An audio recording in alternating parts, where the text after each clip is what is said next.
Late afternoon back in New York town, waking up as the wheels touch down. Pick up my guitar and walk away. Wish I was going home to stay. Line of taxis, I wait my turn. Tar and asphalt, exhaust and fumes. Beside the road on a patch of ground, taxi drivers are kneeling down. Neath the concrete sky, I watch them pray, while the people of the world hurry on their way. I think they're praying for us all today, the stories that fell from the sky that day. This is the land of the living. We still sometimes forget just how big those buildings were, the two Twin Towers.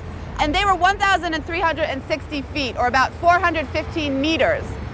40 to 50,000 people worked in the towers, but in addition to that, you had about 150,000 people coming through this area, because underneath was the subways, the PATH train, shops, and restaurants. You could live down there if you wanted to for, a week or two and survive and be fine. It was really quite amazing. So come along this way.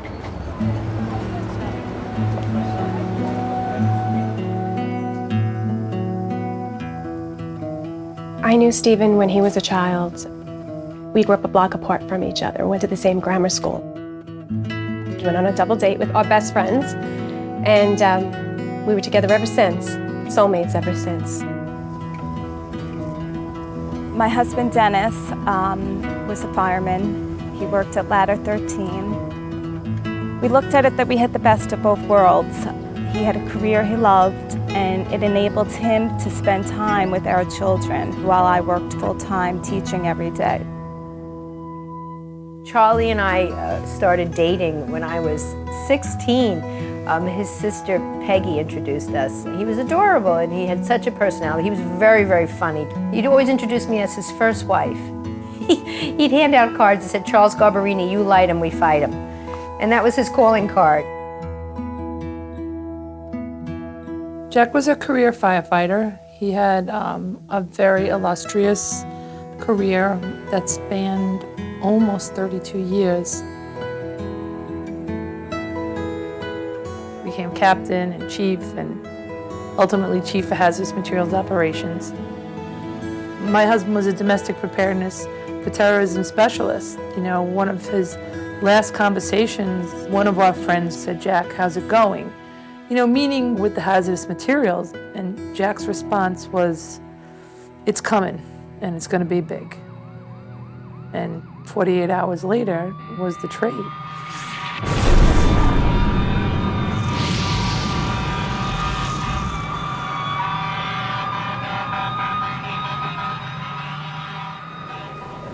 And on the morning of September 11th, firemen responded from all 5 boroughs.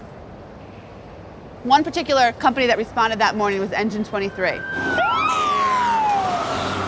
They carried a crew of 5 men that morning, and one of them was my first husband, Bob McPadden. My father-in-law called and said, "Did Charlie work last night?" And I said, yeah, he had gone September 10th that evening. And he said, "Turn on the TV." Jack was very good at assessing a fire and looking up and looking at windows and knowing how well he assessed situations. He put 2 and 2 together. This is a huge fuel bomb, and this is it. On 9/11, Stephen was on his way home from work. He worked in Squad 1 in Brooklyn, and he was going to meet me and my other brothers for golf that day. My brother-in-law started to show up at the house when Stephen was late. He called me and he said, "I have the scanner on. Something's hit the trade center. I'm turning my car around." Tell my brothers I don't know if I can. I'll catch up with them later. So he drove to the Brooklyn Battery Tunnel, and he took his gear, which is about 65, 70 pounds.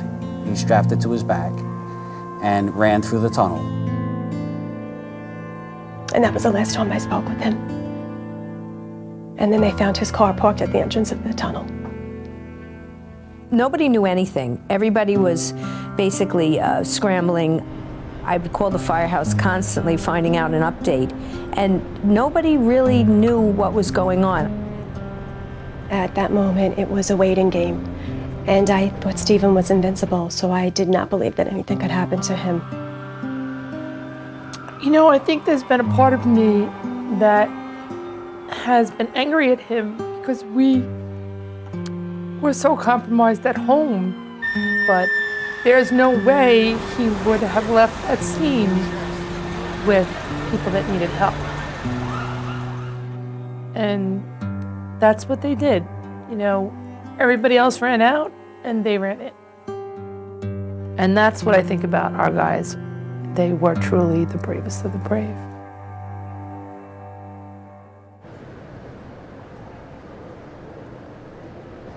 When they arrived, Bob and the men of Engine 23 were told to go into the Marriott Hotel, which was 3 World Trade Center, to rescue any remaining guests or hotel employees that might be there.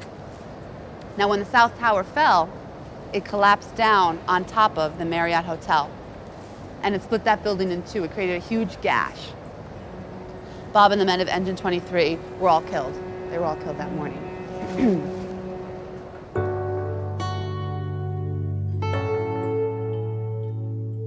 The rest of the day I went in and out of belief and disbelief. And I remained at school. You know, it was lockdown procedures and it was chaotic. And I remember at one point sitting in a 4th grade class and kids were building blocks and they had no idea what was going on. However, they kept just knocking them down. And I just knew in my heart at that moment he was gone. Really, Jack always came home. You know, Jack jumped in the East River and, you know, Jack was fine. Jack, you know, took out families of 4 in burning apartment buildings and Jack came home. And when the towers had fallen, I was like, well, Jack's in a void. If there's a building collapse, if a person is not seriously injured, you know, they can be in a void, a little space between, you know, the beams. I was like, well, I know Jack's in a void. When I got home that afternoon, I wouldn't leave the house and I just kept calling the firehouse to ask about Dennis. And they could say nothing. But I knew if he was alive, he would have contacted me. And that was the beginning.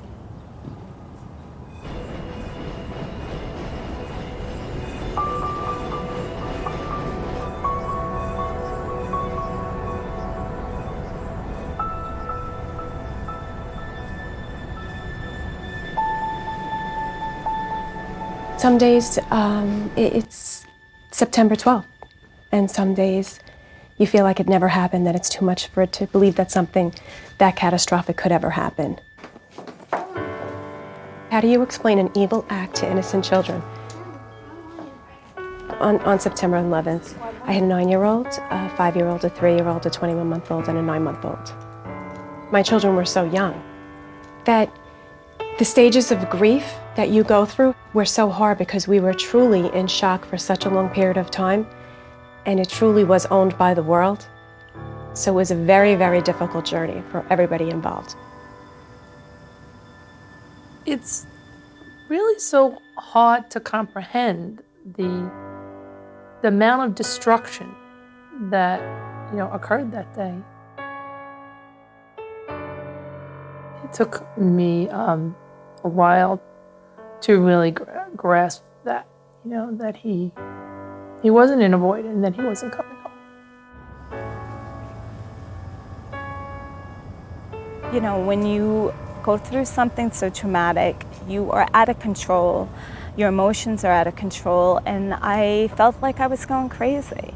And I needed to find someone or people to connect with that could understand.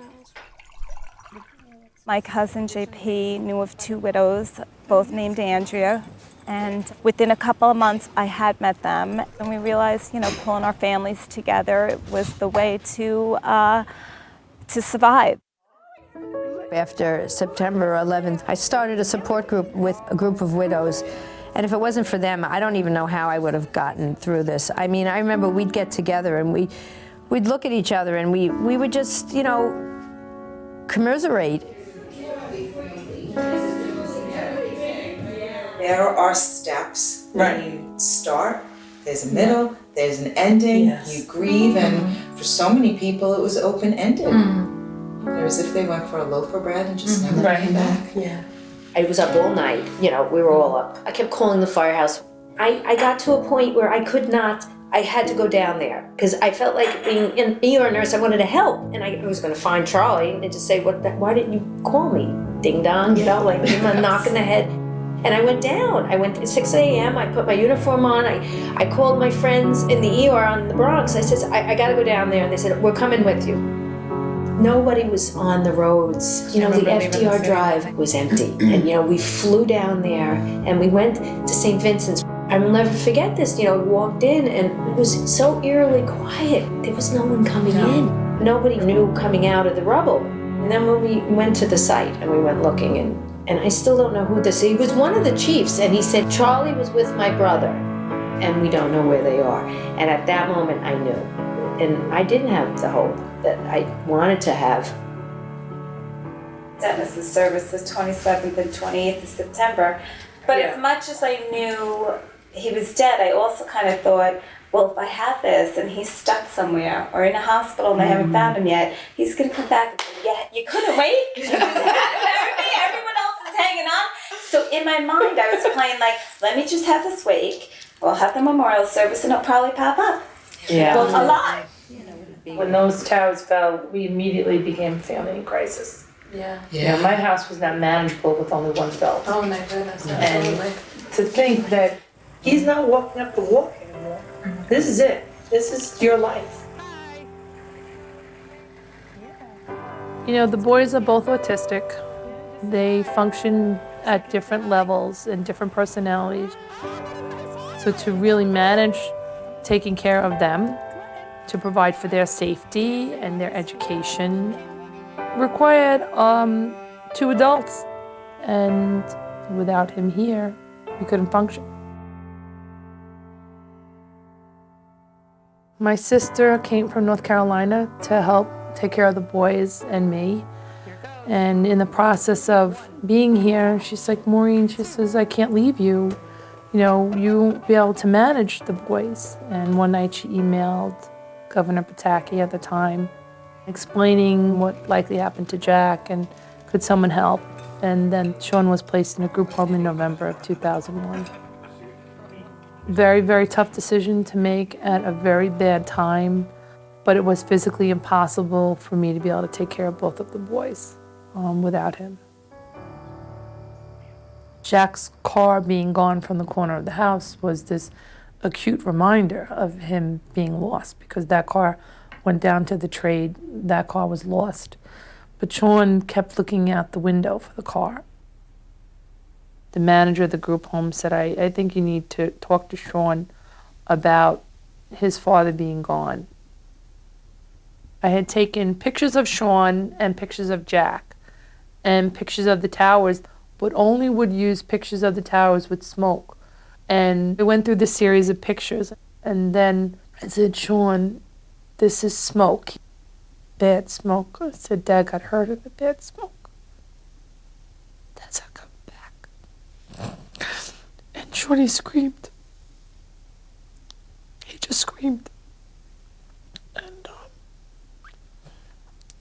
I knew that he did understand that Jack was hurt. Late on the night of September 11th, when I, felt in my heart that Bob was gone, I really did think my life was over. He was my future. He was everything. I thought, what am I going to do with the rest of my life? And through the support of family and friends, I stand here today. And I want to share with you a story that my grandmother told me. She had a young brother in World War II, and he had a young wife at home, and he used to write her letters. He wrote her, he said, if something happens to me in this war, if something happens to me, don't let this war ruin 2 lives. So they took 2,749 lives that morning, but they didn't take mine, okay? And I think it's a testament, really, to all those victims, to make the most of this life and to really, to celebrate it. And it helps, carry on their memories just in living your life as best you can to the fullest.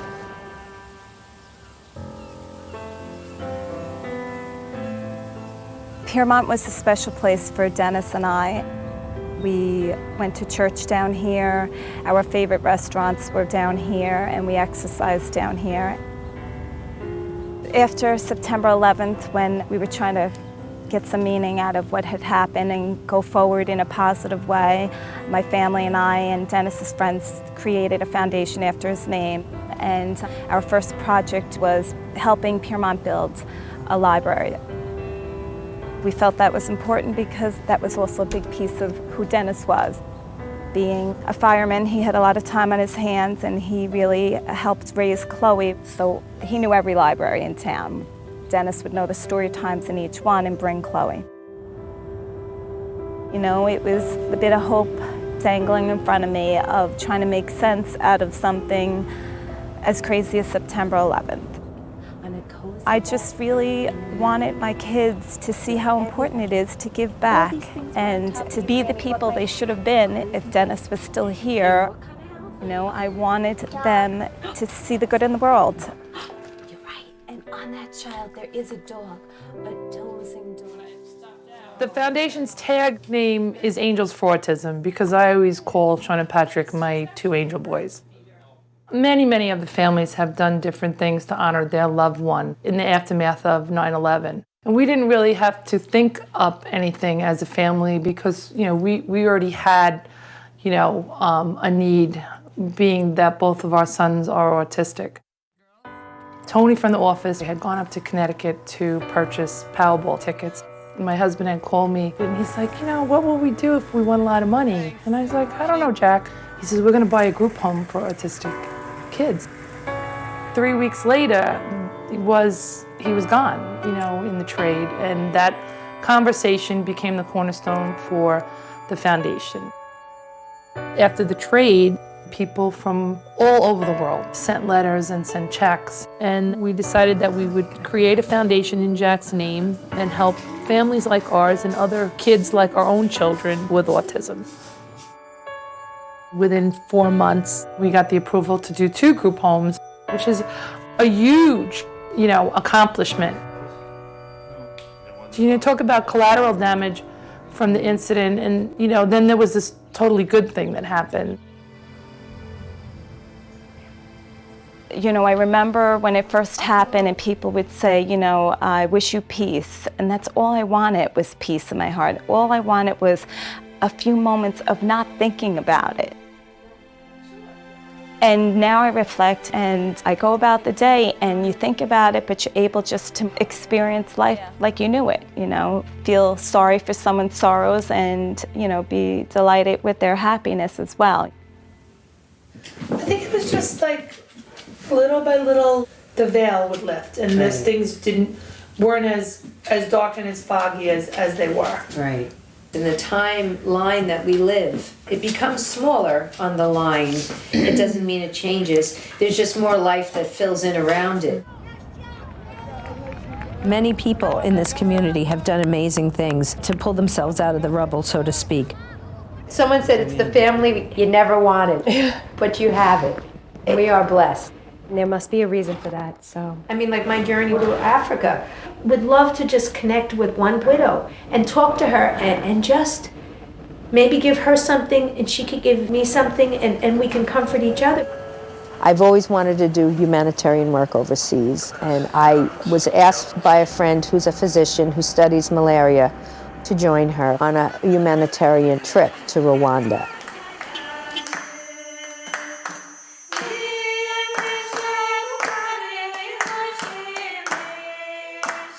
When I arrived there, I was able to connect with some of the Rwandan widows.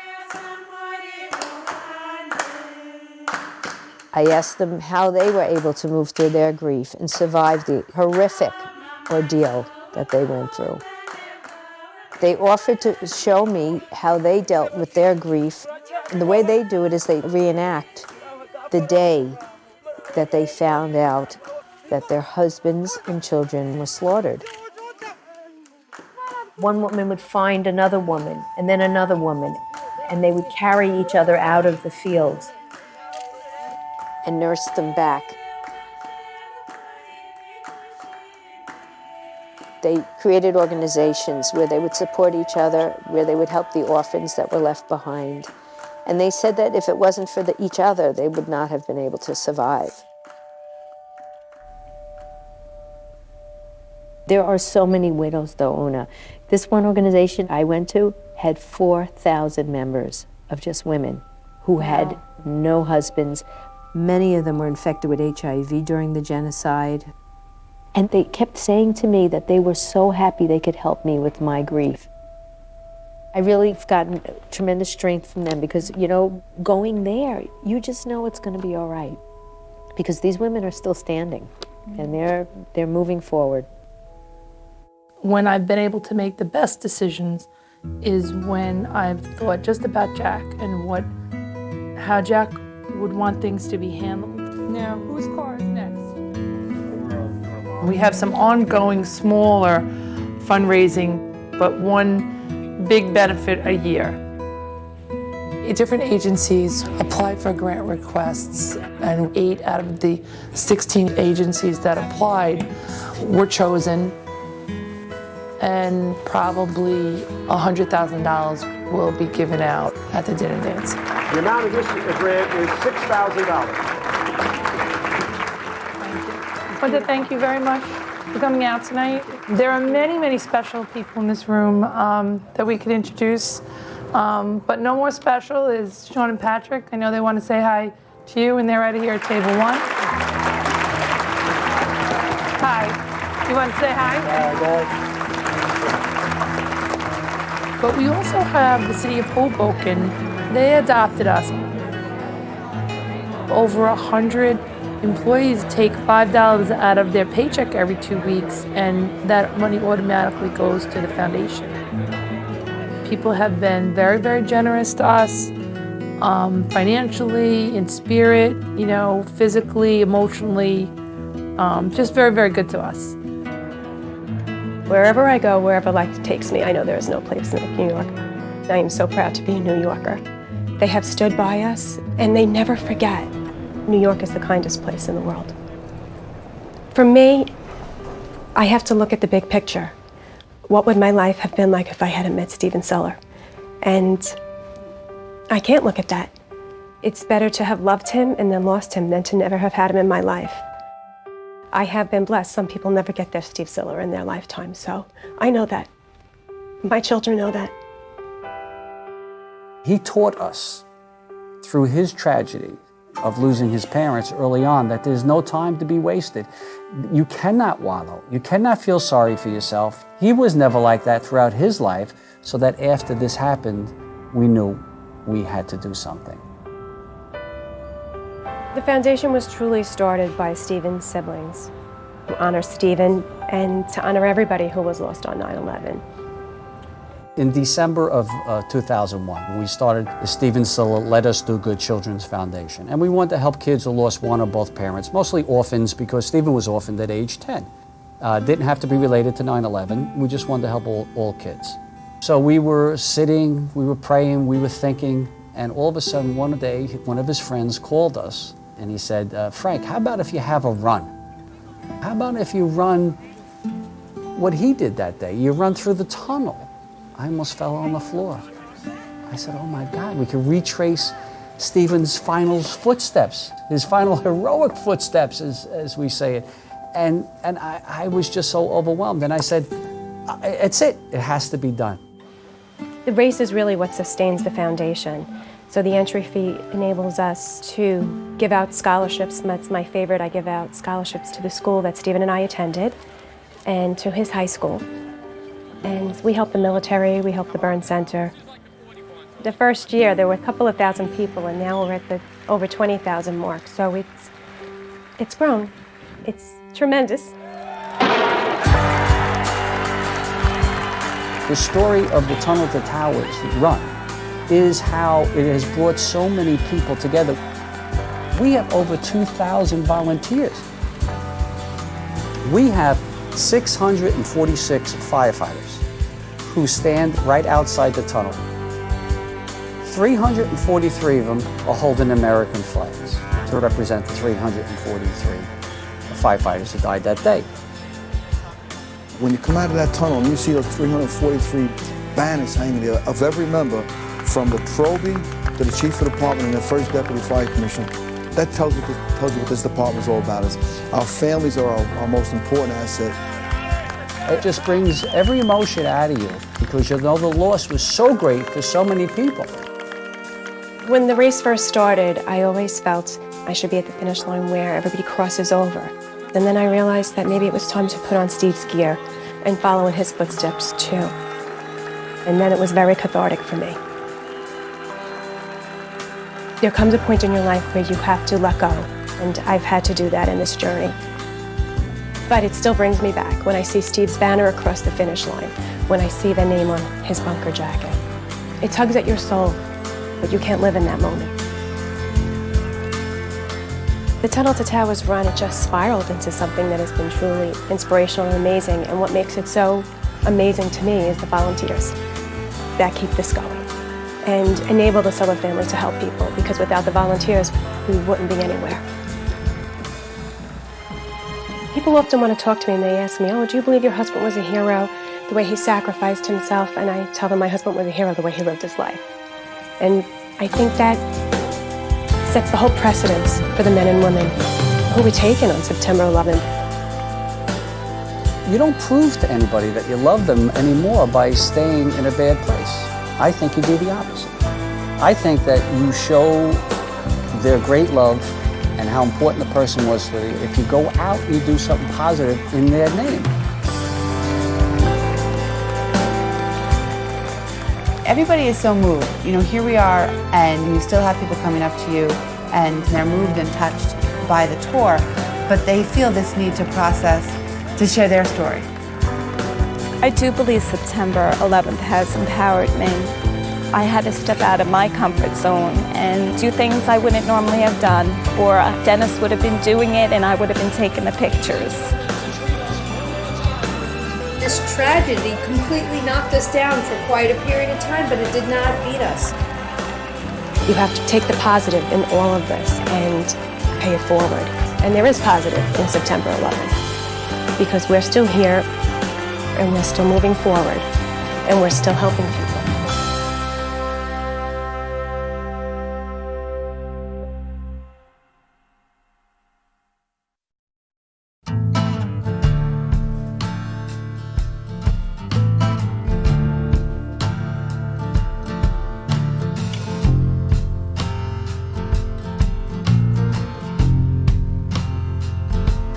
You're not alone, I'm with you, I'm lonely too.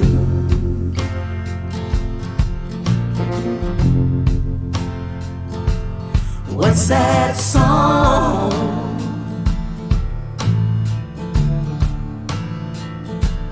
Can't be sung by two.